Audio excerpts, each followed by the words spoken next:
In modern Feng Shui, many rely on smartphones for quick compass readings, but how accurate are they? With just a few taps, smartphone GPS and compass apps seem to offer convenience. But when it comes to authentic Feng Shui, there's more beneath the surface.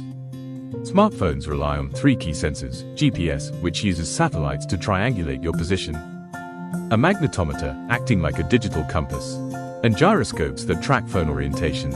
Together, they determine where you are and which way you're facing, but with limitations.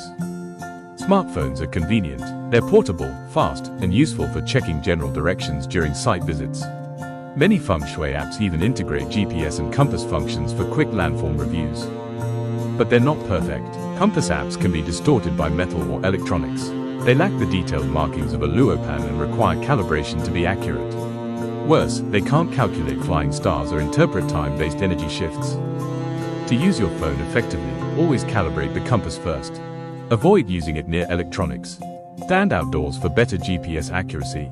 And, most importantly, cross-check with a Luopan whenever possible.